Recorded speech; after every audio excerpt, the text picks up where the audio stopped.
বনী ইসরাঈল বলল, আল্লাহ তোমার ইবাদত বন্দেগী করব, কিন্তু কখনো আমরা মাঠে কাজ করব না। আল্লাহ বললেন, খাইবা কি? বনী ইসরাঈল মানুষেরা বলল, আল্লাহ আমরা মসজিদে বসে বসে নামাজ আদায় করব, আর ওই আসমান থেকে খাদ্য আমাদের কাছে পাঠাইয়া দিবা। আল্লাহ তো দয়ার সাগর, যা তাই দিব, তোরা ইবাদত কর। আল্লাহ ইবাদত পাওয়ার জন্য পাগল। সুবহানাল্লাহ। আল্লাহর যেই কথা সেই কাজ।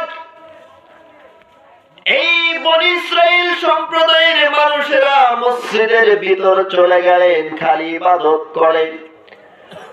সকালবেলা ইবাদত করা শেষ করে 8টার সময় মসজিদের বারান্দায় এসে হাজির হয়ে যায়।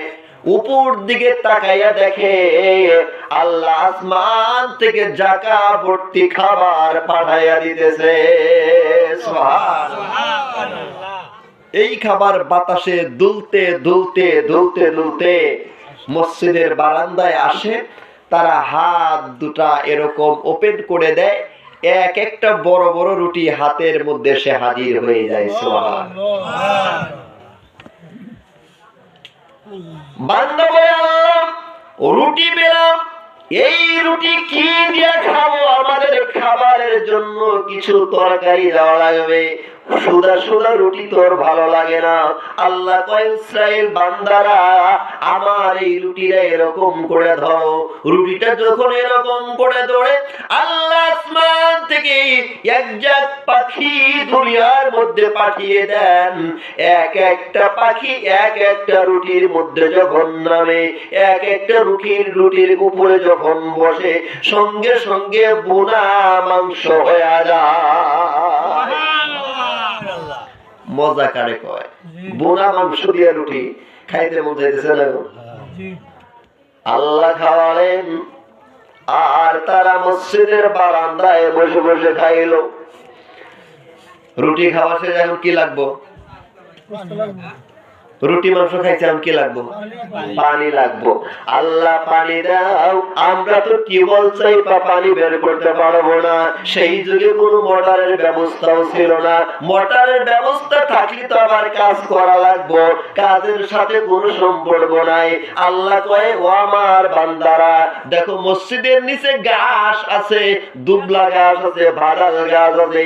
এই গাছের মধ্য দিয়া হাত দুটাকে এরকম মেলাইয়া দেয়। বনী ইসরাঈল সম্প্রদায়ের মানুষেরা এরকম করে মেলাইয়া দেওয়ার সঙ্গে সঙ্গে হাত ভর্তি রসগোল্লার মতো পানি টস টস করতেছে। চাইটা চাইটা খায় আর বলে, পৃথিবীতে আর চেয়ে মজা কিছু নাই। সেরা মজা, জান্নাতি খাবার তো আমাদের দেশের নাগাল ফরমালিন দেয়, একবারে তরুতাজা খাবার। এক ফোঁটা পানি খাইলে একবারে আত্মতৃষ্ণা মুক্ত হয়ে যায়। আল্লাহর পৃথিবীতে সেরা খাবার তারা খেয়েছে। এখন মানুষ যদি কাজ কাম না থাকে, সমস্যা না? যদি কোন পরিবারের মহিলাদের কাজ যদি না থাকে, সমস্যা। দেখবেন যে 4টা-5টা মহিলা এক জায়গায় বইয়া প্রথম 2-3 দিন সুনামের গীত গাইবো, তারপরে যে স্বামীর দুর্নাম করবো। আমগো তো এরা ভালো না, খালি দমকায়, তেল চাইলে তেল দেয় না, সময় মতো খাবার দেয় না, বাপের বাড়িও যাইবার দেয় না। দুঃখের শেষ নাই, কারণ কাজ নাই। কারণ কি? এই বনী ইসরাঈল সম্প্রদায়ের ভিতরে কাজ যখন না থাকে, তারা একে অপরের পরচর্চা করতে থাকে, পরনিন্দা করতে থাকে, পরগীবত করতে থাকে। এইবার বলেন, পরনিন্দা করা বালা না খারাপ? এটা ভালো না। আল্লাহ কয়, এটা আমার দরকার নাই, যাও তোমাদের খাবার ক্যান্সেল করে দেওয়া হলো। এই খাবারের নাম মান্না ওয়াস সালওয়া। কোরআন শরীফের মধ্যে আছে, মান্না এবং সালওয়া বনী ইসরাঈলরা খেয়েছিল পৃথিবীর সবচেয়ে সুস্বাদু খাবার আল্লাহ তাদেরকে দিয়েছিল, কিন্তু বান্দার ভালো লাগে না। হ্যাঁ, সমস্যা। আমার দেশের কৃষক ভাইরা যখন জমিনের মধ্যে ফসল ফলায়, ফসলের কারণে তাদের জীবনের ফুলগুলা ওই মাঠে চলে যায়, কিন্তু তারা এত সুস্থ, এত ভালো, তাদের ওই হাল ক্ষেতের খাবারটাও অনেক মজা। হাল ক্ষেতের খাবার কিন্তু খুব মজা। ছোটকালে যখন বাবা হাল বাইতে যাইতো, 10টার দিকে আমি যখন খাবার নিয়ে যেতাম, বাড়িতে কিছু খাইতাম আর হাল খেতেও খাবার খাইতাম। হাল খেতে খাবারের মধ্যে আল্লাহ এত মজা দিছে গো, ওই মজা বাড়িতে পাওয়া যায় না। আর বড় লোকরা দেখেন গা, খাবারের তাদের অভাব নাই, খাবারের রুচি নাই, খাবার আধা ঘন্টা আগে তারা গ্যাসের ট্যাবলেট খায়, কারণ গ্যাসের ট্যাবলেট খেলে গ্যাসটা নিজ দিকে যাবে, কিছুটা খাইতে পারবে। 2-3 দিন পরে তাদের ডাক্তারের কাছে যেতে হয়। অনেক মানুষের পার্সোনাল ডাক্তারও আছে, আল্লাহ গরিবের জন্য কোনো ডাক্তারের ব্যবস্থা নাই। জোরে কোন ঠিক না? ঠিক। আমি ছোটকালে ছিলাম, আমি তো কৃষকের ছেলে, আমার বাড়িটা ছিল কাকুয়া ইউনিয়ন। বাড়ি ভেঙে যাওয়ার পরে আমরা ওই ভাগিলে বাড়ি করছি। ওই যে আমার একজন মানুষ আছে খুব কাছে, উনি আমার চেনে, কারণ আমার এলাকার মানুষ। হাত উঁচু করেন আপনি, হাত। আমার এলাকার মানুষ, আমরা একই এলাকার মানুষ ছিলাম, একই এলাকার মানুষ, উনি জানেন। আমি এখন বর্তমান হাই স্কুলের মাওলানা শিক্ষক আছি আপনাদের দোয়ায়। আমার বাবা পরিশ্রম করে আমাকে লেখাপড়া করাইছে, আপনাদের দোয়ায় আমার বাবার পরিশ্রমটা সার্থক হয়েছে। সেইখান থেকে জানি যে কৃষকের কত কষ্ট আর কৃষকের খাদ্যে কত মজা। সুবহানাল্লাহ। এই বনি ইসরাইল সম্প্রদায়েরা যখন পরনিন্দা, পরচর্চা, পরগীবত করা শুরু করলো, আল্লাহ খাবার ক্যান্সেল করে দিলেন। এই বনি ইসরাইলদের জন্য আল্লাহ একটা সূরা নাজিল করে দিলেন, সূরাতুল বনি ইসরাইল। এখনো মানুষ, বনি ইসরাইল মানুষ পৃথিবীতে আছে, তারা ইহুদি, তারা মুসলমানদের সবচেয়ে বড় শত্রু। তারা আল্লাহর সাথে ঠেলামি করেছে, আল্লাহর সাথে বেঈমানি করে, তারা এখনো মুসলমানদের সবচেয়ে বড় ক্ষতিটা করে। ভাইরা আমার, বন্ধুরা আমার, আমি যেই আলোচনা করছি সেই দিকে একটু আগায়া যাই। আল্লাহ বললেন সুবহানাল্লাযী আসরা বিআবদিহি লাইলান মিনাল মাসজিদিল হারাম। আল্লাহ বললেন সুবহানা, সুবহানা মানে পবিত্রতা। সুবহানা মানে কি? পবিত্রতা। আল্লাহ পবিত্র কি পবিত্র না? পবিত্র। আমার আপনার মতো পবিত্র নেই, আমার আপনার মতো পবিত্র না। এই জন্য এর আগে যদি আমি একটা শব্দ ধরে নেই, সাব্বাহতু সুবহানা, অর্থ হয় আমি আল্লাহর পবিত্রতা বর্ণনা করছি, যে আল্লাহর শান যেমন পবিত্র। সুবহানাল্লাহ। ইমামে আযম আবু হানিফা রাহিমাহুল্লাহ তাআলা বলেছেন, লাহু ইয়াদুন লাইসা কাইদুনা, আল্লাহর হাত আছে কিন্তু তোমার হাতের মতো না। সুবহানাল্লাহ। লাহু রিজলুন লাইসা কারিজলুনা, আল্লাহর পা আছে কিন্তু আল্লাহর পা তোমার পায়ের মতো না। লাহু ওয়াজহুন, আল্লাহর চেহারা মোবারক আছে, লাইসা কাউজুহিনা, তোমার চেহারার মতো না। লাহু ইয়াদুন বিশারিহি, আল্লাহর হাত হচ্ছে আল্লাহর শানের মতো। সুবহানাল্লাহ। আল্লাহ যেমন বড়, তার কুদরতি শক্তি তত বড়। ঠিক, আমার আপনার মতো না। লাইসা কামিসলিহি শাইউন, আল্লাহর সমকক্ষ কোন ব্যক্তি, কোন বস্তু পৃথিবীর জমিনে না। ঠিক, আমার আপনার সাথে, মানুষের সাথে আল্লাহর কোনো তুলনা হয় না। এটা ইমাম আবু হানিফার কথা, ফিকহি মাযহাবের যে ইমাম, ওনার কথা এটা। ভাইরা আমার, বন্ধুরা আমার, আল্লাহ বললেন সুবহানাল্লাযী, আমি আল্লাহ আসরা বিআবদিহি লাইলাম মিনাল মাসজিদিল হারাম, আমার বান্দা মুহাম্মদকে আমি মসজিদুল হারাম থেকে মসজিদুল আকসা পর্যন্ত ভ্রমণ করেছি। সুবহানাল্লাহ। মসজিদুল হারাম হচ্ছে মক্কাতে। যারা হাদিস সাহেবরা কাবা ঘরের আশেপাশে গেছে ওইখানে হচ্ছে মসজিদুল হারাম, আর মসজিদুল আকসা হচ্ছে ফিলিস্তিনে, যেখানে মাঝে মাঝে মারামারি শুরু হয়, এখনো কিছুদিন আগে মারামারি। আমরা বাংলাদেশ থেকে দোয়া করেছি আল্লাহ ফিলিস্তিনিদের পক্ষে থাক, আল্লাহ ইসরায়েলদেরকে ধ্বংস করে দাও, আমরা দোয়া করেছি। তাই করি আমরা। আল্লাহর হাবিব রাহমাতুল লিল আলামিন রজব মাসের 26 তারিখ দিবাগত রাত উম্মে হানি রাদিয়াল্লাহু তাআলা আনহার ঘরে রয়েছেন। ঈশা নামাজ পড়ে রাসূল বিশ্রাম করতেছেন।